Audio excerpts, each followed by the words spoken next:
The morning had started like any other wedding day, bright, hopeful, and filled with meticulous preparations. I had spent months planning every detail, from the delicate lace on my daughter's gown to the arrangement of roses that would line the aisle.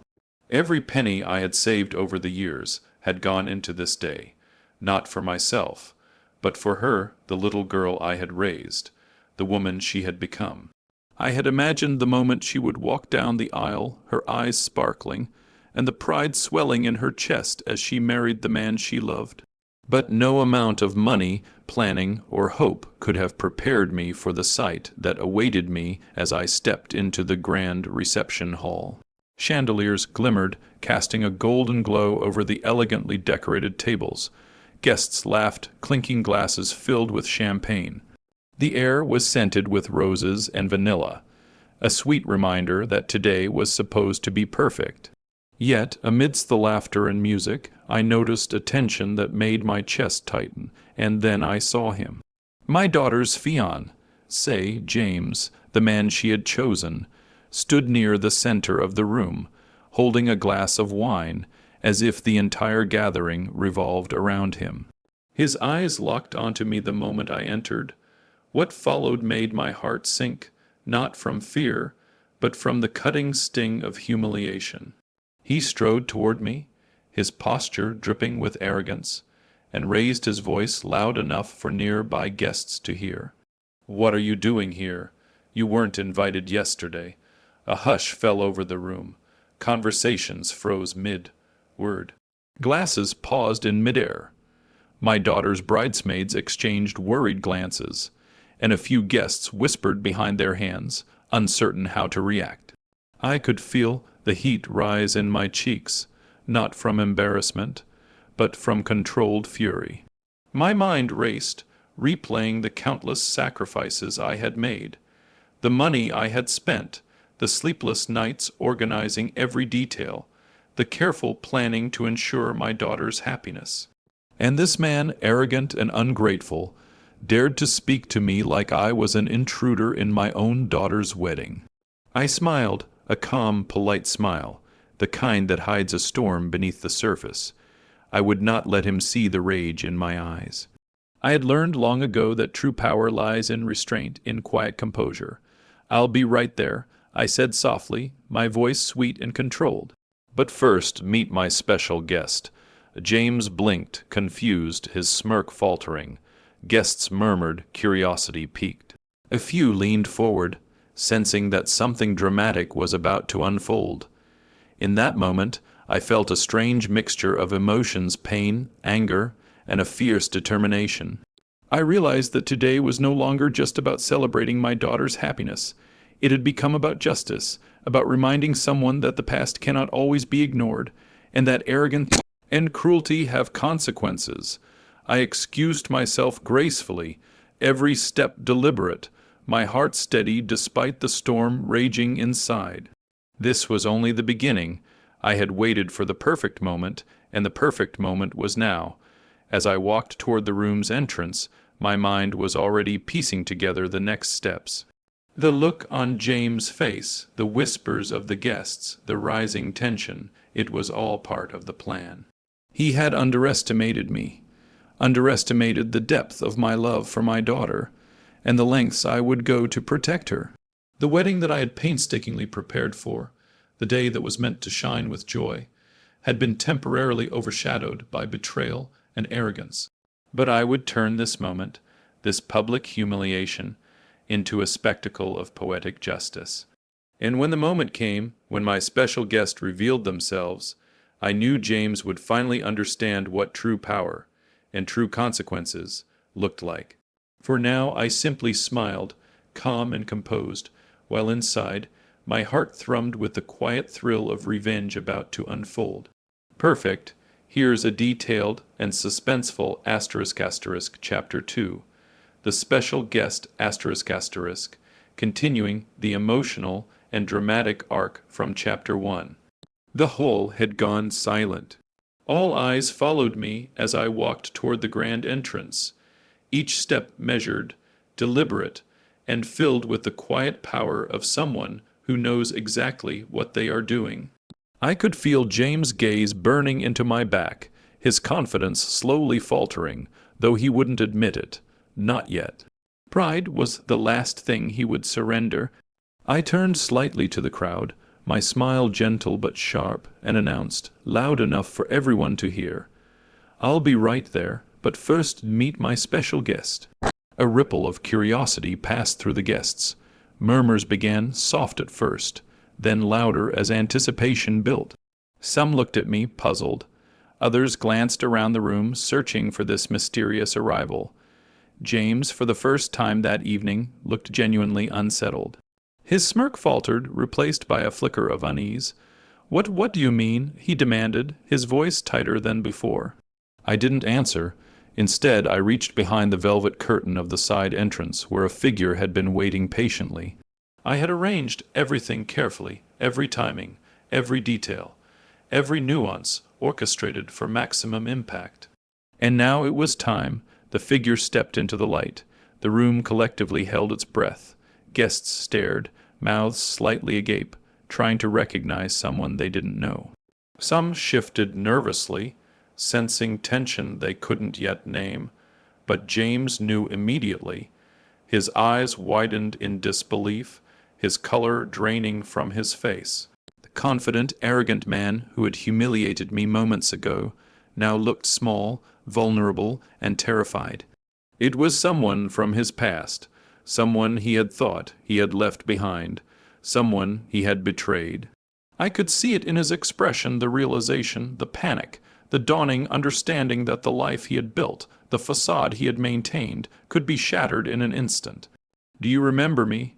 I asked softly, almost tenderly, my voice carrying through the hall like a bell tolling justice. James staggered back, his hand instinctively rising to his chest, as if bracing himself against some invisible force. The murmurs in the crowd grew louder, curiosity turning to anticipation. The special guest took a single step closer to James, and I watched his eyes dart, searching for escape that did not exist. The past he had buried, the wrongs he had committed, the lies he had spun, they all came rushing back, uninvited and unstoppable. I could feel a strange satisfaction, a quiet thrill. This wasn't just revenge. It was poetic justice, long overdue.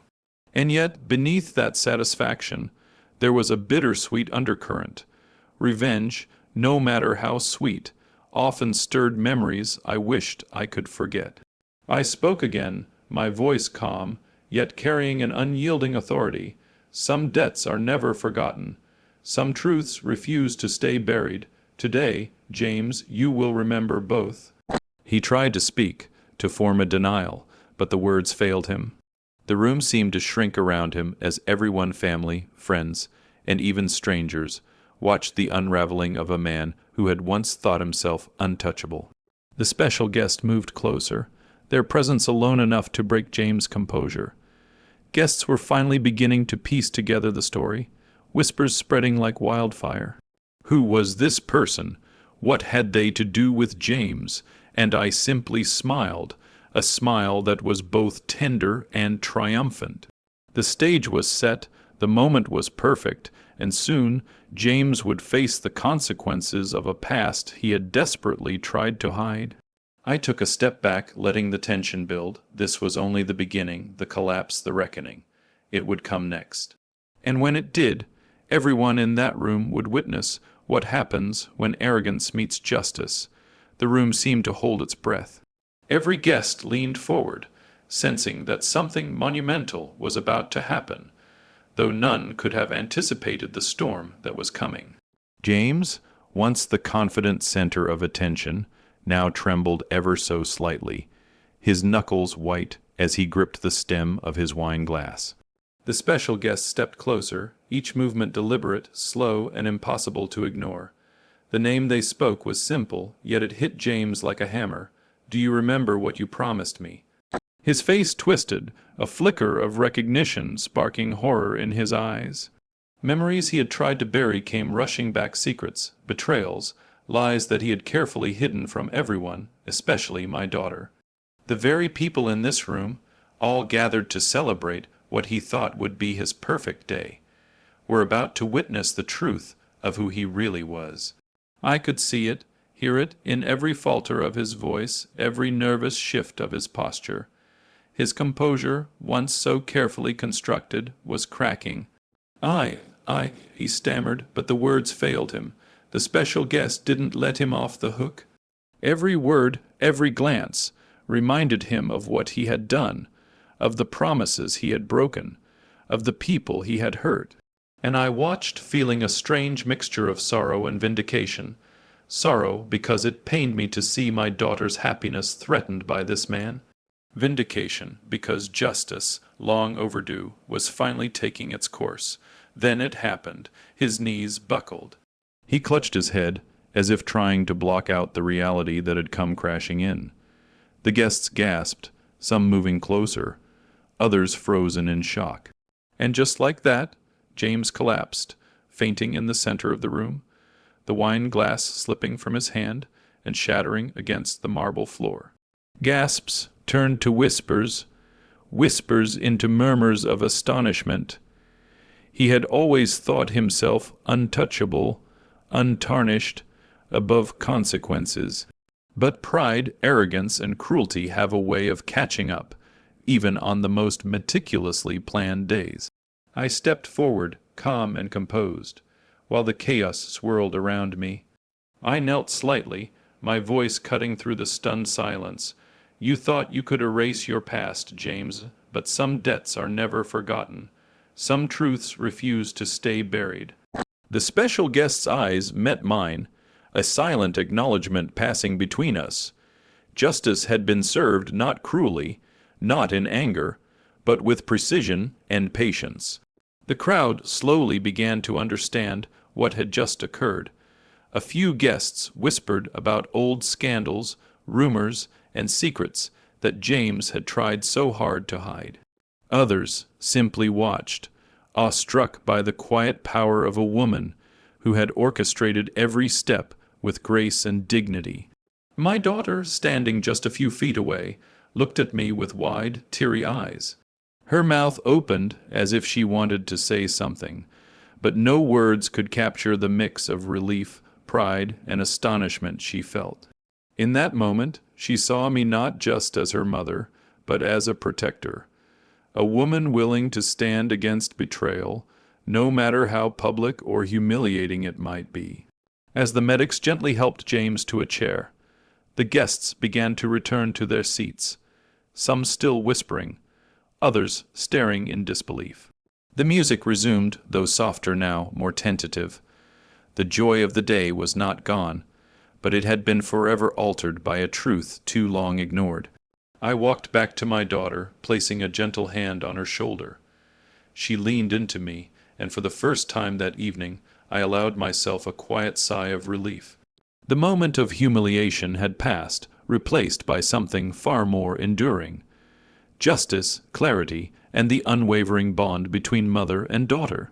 I smiled softly to myself.